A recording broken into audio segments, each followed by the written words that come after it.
Hot Springs Village Inside Out is a closer look at the greatness of Hot Springs Village, Arkansas and the surrounding areas. People, places, experiences.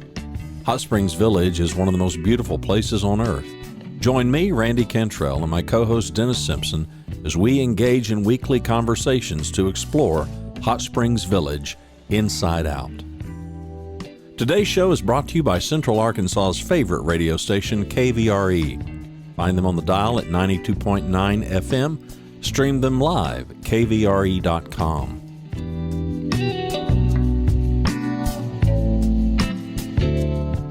RE/MAX of Hot Springs Village. The award-winning RE/MAX of Hot Springs Village is the largest real estate office inside the village with over 30 full-time agents and support staff. Visit them to learn more about this beautiful place to solve your real estate needs. Call them today at 1-800-364-9007. Find them online at explorehsv.com. They are RE/MAX of Hot Springs Village at 1-800-364-9007 or online at explorehsv.com. Ike Eisenhower State Farm. Ike and his award-winning team have been serving the insurance needs of folks all around Hot Springs Village since 1998. Ike has qualified for State Farm's President's Club, Chairman's Circle, and Hot Springs Village Insurance Agent of the Year. Call Ike Eisenhower State Farm today at 501-984-4100. That's 501-984-4100. Find them online at ikeeisenhower.net. Call them today for all your insurance needs because, like a good neighbor, Ike Eisenhower State Farm is there. So, Steve, what do you give the girl who has virtually everything, huh? do you draw something out on a piece of paper and get down on one knee? How do you do this? What do you do? Exactly. That's what I do. Well, tell the story, man. It was an idea. I know my wife likes surprises.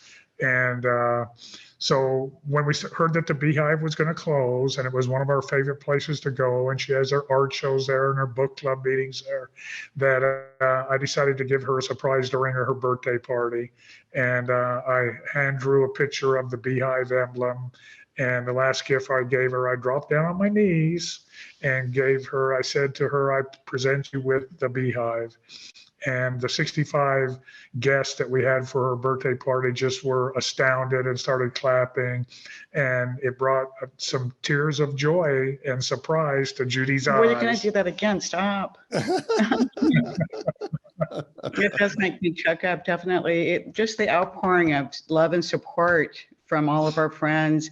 I wish somebody had known about it so they could have filmed it, because I would have loved to have seen all of those expressions. I just caught a few of them of shock. And one of my close girlfriends was mad at me because she didn't know anything about it. and so those rare moments when nobody's got a camera, but I get it. I understand. So excuse me, Steve and Judy, the new owners of the BeeHive, what do we see down the future? I mean, and this is an incredible story. I love the story, by the way. So, and Judy, just what was it you loved about the BeeHive that you said, man, this is the ultimate gift. This is a great gift. Well, I think it's that, we had this special community of just neighbors and friends, many that I've met there through the different activities. I'm very involved with the community, but it's a wonderful place to meet and do these different things that I love to do. And I love the music. It's really special. We've never lived someplace that we could just drive 2 miles down the street and hear the caliber of music that comes through that place. And so of course, Steve kind of looked at me when I said, well, what are we going to do if the BeeHive closes? And I don't think he got it right away, but then he started thinking about it, is that we're really going to miss it. And so is the community. It's really important to a lot of people. And although we're retired, and this wasn't part of our retirement dreams, we thought that we could do it. I've had a couple of startup businesses, and one did include a restaurant, which my brother ran, but and Steve has management experience, a lot of people experience, both of us. So kind Yeah. of what we thought. So we just didn't want to see it close, and it was one of our favorite places. And we met so many people there that they said they met their best friends there, and that they just don't want to see this place to go. And they meet once a month, every month they meet there. These 4 people, and there was just a bunch of people like that. And so we decided to keep it going. Incredible. So keeping it going is one thing, but I mean, you've done this before. Y'all, what other business? I think you said y'all had some other businesses in Texas before, Steve. Yes. We had, it was in a historic square in Granbury, Texas, and we were right across from a historic courthouse. And it was called the St. Helens Building, 3,000 square feet, made out of marble. No, actually it was limestone. Limestone, okay, sorry. And we had an art gallery in the back. We had a restaurant, and we had that for many years and ran that. And we had that business. And we were the first ones to bring in music and comedy shows, Cowboy poets, cowboy poetry, and just interesting things. We also had another business not too far from our house. And that was it was actually a health and wellness business, and I have a background in that. And so we had that, for many years also. So when we sold that business, it was very sad because people become kind of part of your family with a repeat business like that. And so anyway, here we are in a great adventure. So basically, y'all have a history of being slackers, is what I'm hearing, right? What do you do in your spare time besides sleep? Not much. I think the most important thing, and this is I learned from Judy. Judy's been in management since she was in college of stores, and it's all about hospitality. Giving people what they want, and sometimes surprising them a little bit and giving them variation, but treating people well and fairly is the most important thing. I think the thing that we saw Friday night, we had a St. Patrick's Day party, and so many people that have been to the BeeHive were so excited about that because they hadn't had anything like that before. And it was really a community feeling with that whole night. I think it was just really nice, the feeling inside. So we've got a bunch of things, planned that will be a little bit different, and we plan to utilize the building more during the day and things like that. How fascinating, Steve. So you have a background in this, and obviously Judy too. But I mean, look, and I can say it because I'm somewhat in the hospitality business too. You either have it or you don't. And I don't mean that harsh. Some people don't have a hospitality personality. Is that fair? Yes. Judy, how would you categorize that? I mean, is it wanting everybody to have a good time? I mean, how would you categorize that? Well, I think the main thing is just that I've heard a lot at the BeeHive is that people know that you are interested in what they want. It doesn't mean you can give it to them, but that you're interested and that you care enough to try to provide that. And that we plan to do a survey for that reason. I think that being welcoming and being aware of your customers, that's the most important thing when you have any business, in my opinion. So. Yeah. Are there going to be any changes to the menu? What's the plan there? Oh, yes, definitely. But we're starting slowly with that. And also, we're looking at bringing in some new people to add to our staff. We have a great staff, but we would like to get a little more adventuresome with our menu. And some of that would be to include more kind of farm to table experiences and, vegetarian options, because we have a lot of people that eat pretty healthy here in the village. And I don't think there's a lot of choices for them. We would like to do that. Yeah, it seems kind of thin in some places. I've got the upcoming events pulled up, and there's tons of stuff. I mean, virtually every night of the week.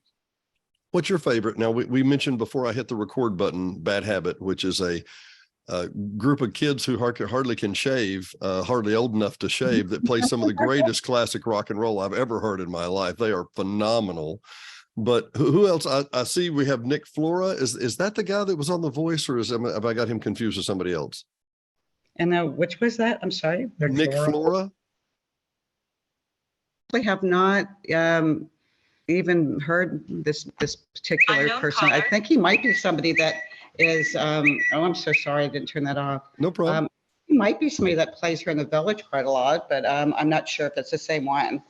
Yeah, it's kind of, we have a booking agent and Jean, and she does all this for us. And by the way, you're missing one we just added about 15 minutes ago. We have our first wine tasting event. Oh, yeah. Wednesday, March 29th from 5 to 6:30. And this gentleman, he's from France and he knows his wines like you would not believe. Well, he's been out here before, but Yeah. but as far as the musical lineup, Jean, our booking agent, is helping us with that. But we have local bands that we want to include in the lineup and will be. So there's just always an interesting group coming through, or acoustic guitar player. And the quality of music is, as you were saying, very, very good, I think. Yeah. What do you want to be known for? What are you looking for? We're known for our, I don't know, drinks, our cocktails, our fine dining. What do you think?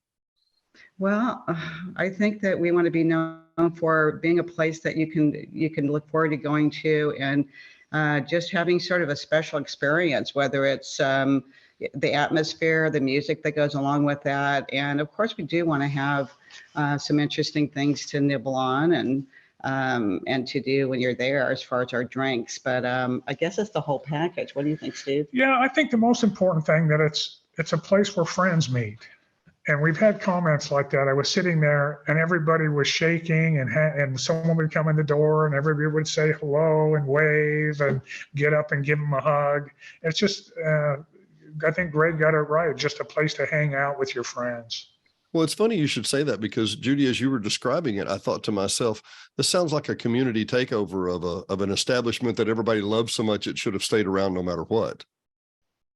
I think it really should be here. It's just different than anything that we have here in the village. And as far as that goes, I just think you have to kind of go there. That's my feeling.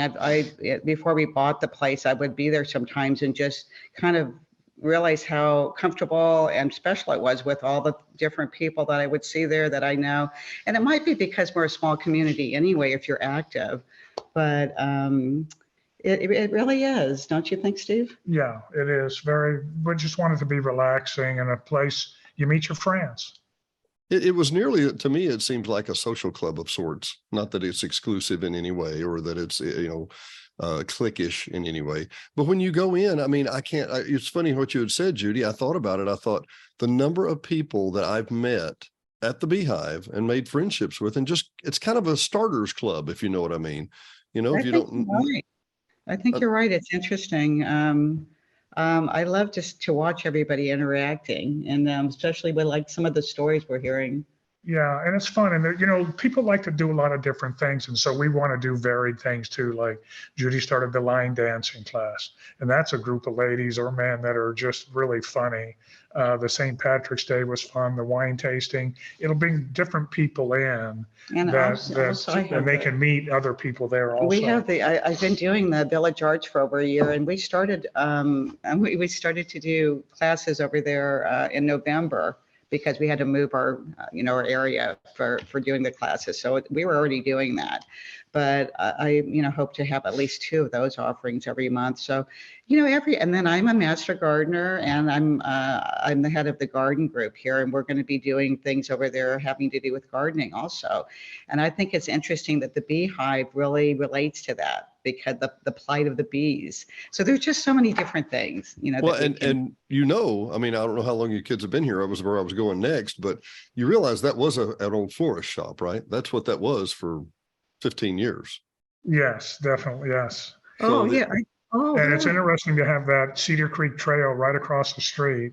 And we're planning on, Judy's having a garden club, and then they're going to go walk across the street to the trail and look at different kinds of plants. We'll be doing that every month from now on, but Steve's kind of spoiling the surprise. I got news for you. We're not rolling out today. This will be a couple of weeks before all this comes out. So it's secret, just you and me till then. Okay. Well, a secret. So, what we have on the schedule for the month, I think we're putting out the wine thing, and the Boomers Rock Garden Club's meeting there on the 11th of April to do a native plant seminar, and then they'll be walking with a master naturalist, and we'll be doing that every month from now on until it gets too hot, once a month. So we just have to get our web page, up and going with all the events. And also, of course, we have other kind of surprises we want to bring on board, but we need to get just everything finished before we have our new reopening.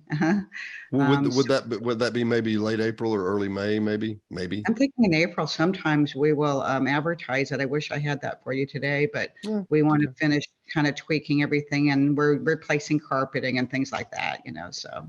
I had the opportunity, actually, coming up on a year ago, we had an episode with Bart Langford. A registered forester here in the village.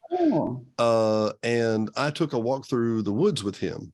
And it was one of the most enlightening conversations. Been walking through the woods since I was, able to crawl, and I learned so much. So I'm interested in that, walking through the Cedar Creek with a naturist. I bet that would be interesting. I bet that'd be fascinating. I think so, because I'm lucky enough to have some friends. One of my friends, Kim Gallagher, is a master naturalist. And we also have, the whole group, I think, is going to be involved. But we'll have a PowerPoint on the 11th of April with our garden club, and anyone's welcome to come. That will be at 1:00. And then we plan to do that once a month with a master naturalist. And I think it just brings a different dimension of walking through the forest when you really understand the importance of the things around us. And that's what they're all about, is education. And there's so many things that grow right in our backyard, which is, pretty amazing. So all around us, literally all around us. And Steve, apparently, Steve, you're going to be on the maintenance end of things too, right? Is that correct?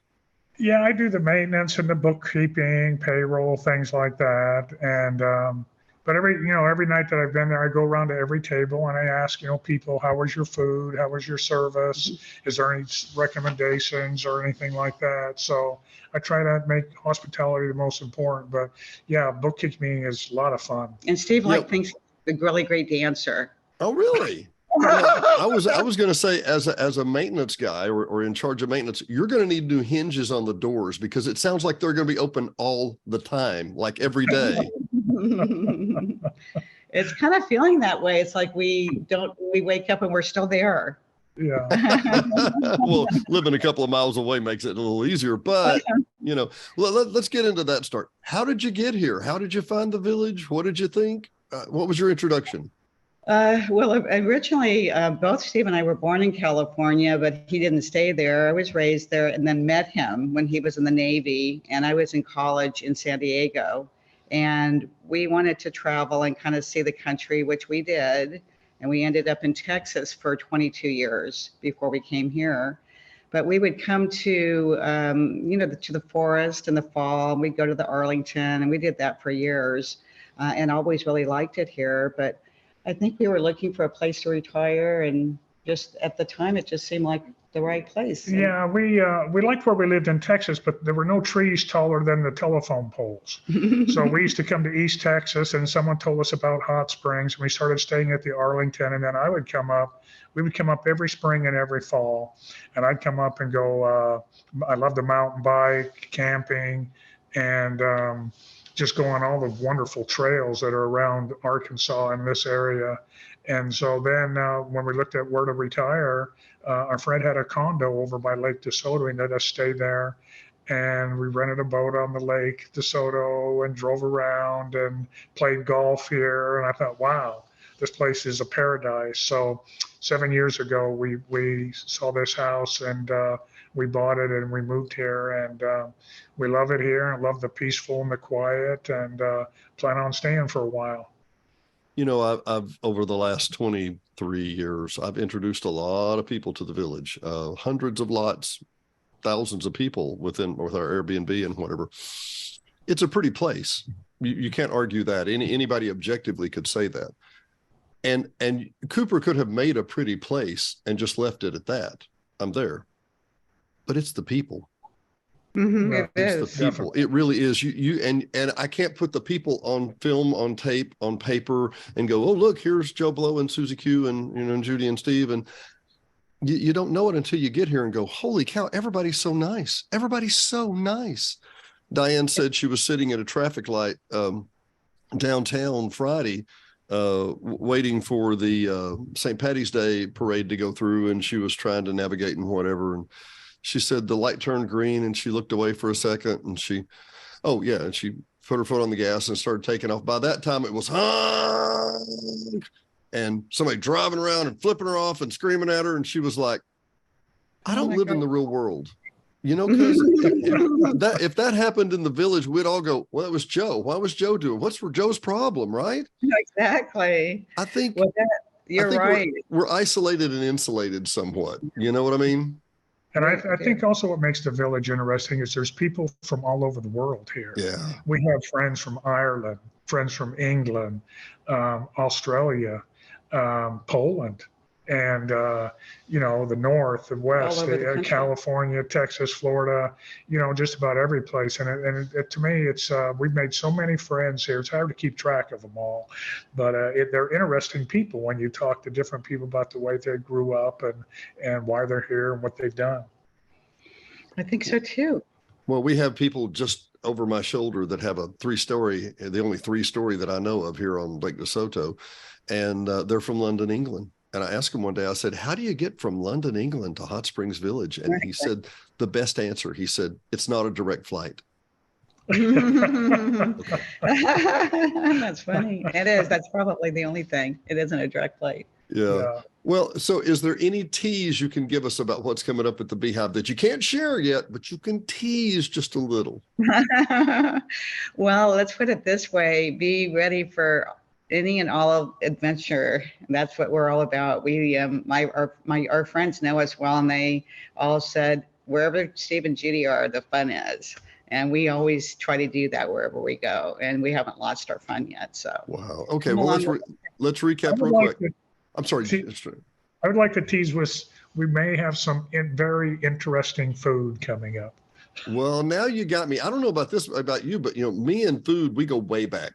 We go way back. We're like this. We're like this. We're like this.